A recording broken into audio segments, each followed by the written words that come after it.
just know that this democracy is a hands-on sport. It doesn't work if people don't engage in it.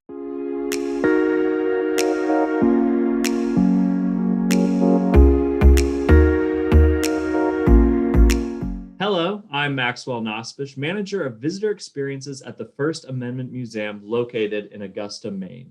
Welcome to this episode of our one-on-one series. Today I'm joined by Ace Parsi, the Senior Director of Outreach and Partnerships for Educating for American Democracy. The First Amendment Museum is proudly partnering with the Educating for American Democracy initiative. Ace is also a resident of beautiful, sunny Morgantown, West Virginia. Thanks for joining us, Ace. Thanks, Max. It's not so sunny outside right now, but it is beautiful. Why do you think the First Amendment is important? What are its goals and purpose? Its fundamental purpose is to protect the individual freedom and give voice to individuals, regardless of what your status is and your income, your background. For me, it's a fundamental thing because I immigrated from Iran, and you don't know how precious something is until it's not there. So my family immigrated to the US and then immigrated back to Iran, where I was born. And so for people that give up their lives and their livelihoods every day to make sure that they have that voice, you just realize how precious a gift it is right now. So it's the fundamental thing that maintains us as an American society. What is the current status of civics or social studies education in our country? I think people realize that we need it. And when you look at polls about how do we fix democracy, the top rating issue among Democrats and Republicans is civics and history education. But it is to note also that it's a starved field. So for every $50 that we spend in the STEM disciplines, we spend 5 cents in civics and history. And I think it's an area that has incredible potential if we are to rethink why do we have public education? We don't have public education just for getting the private purpose of you getting a job. It's to maintain our democracy. And so I think that we're increasingly getting awakened to the fact that that is a purpose that education is failing right now. What is the Educating for American Democracy initiative and what are its goals? So it's entirely K to 12.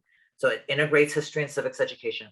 It's an entirely inquiry-based approach. We know that especially right now, there's deep divisions in some of those challenges that make teaching civics and history hard, those tensions. And what EAD, Educating for American Democracy, does is it doesn't avoid those. Those are explicitly part of what we think about teaching good civics and history. So those tensions, like how do you motivate the agency of the individual while you sustain a collective republic?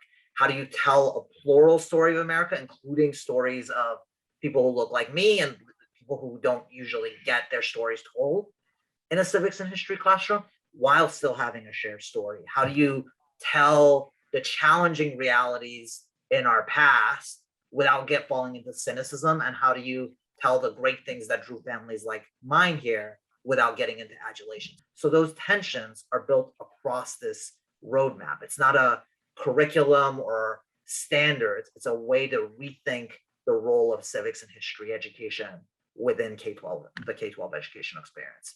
And then it comes with a pedagogy companion in terms of some of the strategies that really facilitate powerful teaching and learning.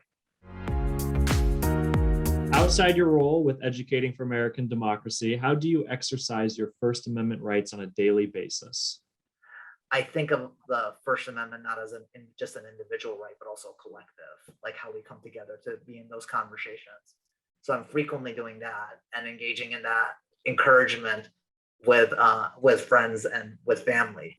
There's that line that if a tree falls in the forest and no one's around to hear it, doesn't make a sound. And I think it's the same sort of thing. If we're not engaging in active conversation about democracy and it falls, will we really know that it has fallen? So I think it's important for all of us to think actively about not only how we prepare the next generation, but how we as a generation can be better stewards of this democracy.